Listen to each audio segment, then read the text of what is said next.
Hey all, Heretic here with another Hearthstone Battlegrounds player guide, and I'm here to bring you the information you need to help you win with Ragnaros the Firelord. So get comfy and let's dive in.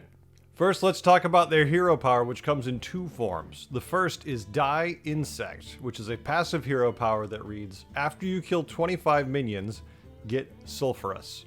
So what this means is, once you manage to kill 25 minions, your hero power is going to change. And now you're going to be scaling on your left and rightmost minion +3/+3. This is not a game-breaking level of buff, but what it is a consistent targeted buff, giving you the advantage of buffing two minions you want to buff or need to buff, so they are more effective and do their job better.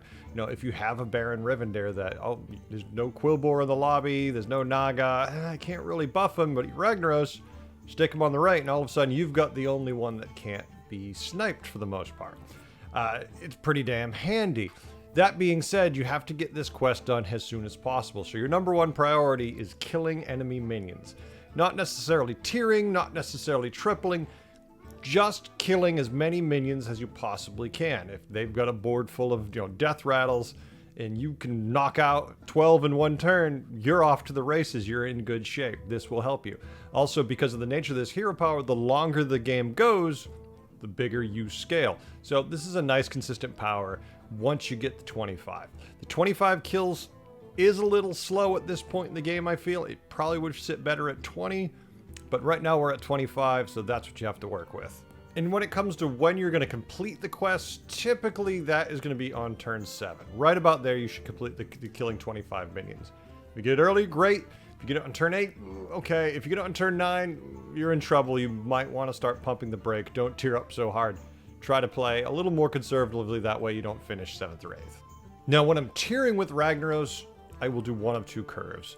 Either Warrior Curve or a Slow Jeef Curve. Now, the reason for these being is Warrior Curve allows you to build triples, but more importantly, allows you to get more kills on minions. Those low-level Tier 1 minions your opponents have, a lot of them have Death Rattle, summon more guys. You want to farm those kills out. So this is a really nice way with Warrior Curve to get those kills early and effectively. Slow Jeef is great if you have a lobby where you're looking at your opponents and they're not really any tempo heroes, they're just all kind of value, and you want to tier up a little more. A little less tempo, but you're going to get more value hopefully in the long run by doing this. So it's just a question of what you can line up.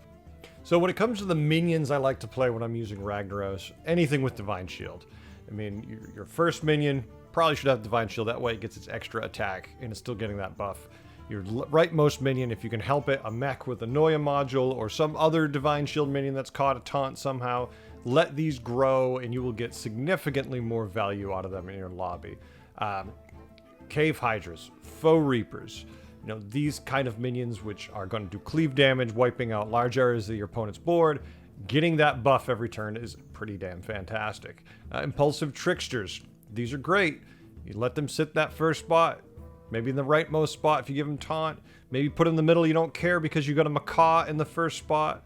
And if you've got a big Trickster, if you've got a Macaw triggering it, and if you can get a Baron on the board also, you can be moving a lot of stats around. So your board, short of poison, Leroy, is going to be really, really hard to stop. Now when it comes to countering Ragnaros, it's your typical game of BGs, but beware of a couple things. First, look what comp he's forming, counter it like you always would. We always have to start there. That's the most basic thing. Pay attention to his quest counter. So when you hover over his, portrait, it'll tell you how many kills he has to go until he has Sulphurous. If he doesn't have Sulphurous, essentially he has no hero power and you're good to go. If he does, it's going to be, getting bigger. His board is going to scale. If you see a Ragnaros player say, turn 6, get Sulphurous, that's bad. He's going to be scaling a lot. But if it's turn 9 and he still doesn't have it, he's very weak and you probably can trounce him and you can probably more aggressively tier up, and take advantage of the fact that you're fighting a weak player. Just how it is, Ragnaros kind of telegraphs what he's going to do in those mid-game stages, which makes it easier for you to counter. You want to think about cleaves always. Remember, even if he only got the Foe Reaper or the Cave Hydra a couple turns ago, a couple turns, that's already +6/+6 to either one of those, plus any other buffs you can land on them, so they scale really fast. And of course, Divine Shields. Be prepared for that, since it's very common that he's going to be having Divine Shields. because they work really well with his power. It doesn't hurt to have some things to cancel that out, even if it's just a bumper minion to stop his taunt from having Divine Shield. And lastly, often Ragnaros' board will have 2 powerful, just nasty minions, and then the middle is this squishy mess. So if you can get through the first and last minion, typically the rest of the board can be kind of weak, especially in that mid game. So just pay attention, see when he completes his quest, and then you know how much power you need to actually deal with him. Overall, I like playing Ragnaros. He's not a great hero, he's not a power hero, but he can be fun if in the right lobbies. You know, if your opponents, if you've got mechs and demons and beasts, there's so many death rattles, so many little summons, you're going to complete that quest a little earlier. The early game is tough because you don't have a hero power, and when you do get it, it's not initially great. It takes a couple turns for that hero power to start ramping those minions up to make you actually, be a threat to your opponent. Late game, with some careful positioning and buffing the right minions, you can get a very effective board and really make some people have a hard time getting through and getting the win.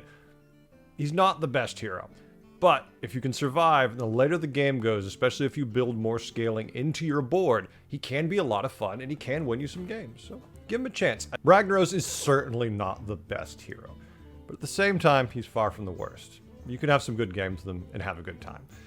Stay tuned, I have more guides on the way. I hope you learned a few things today and had a good time. I know I did. Bye.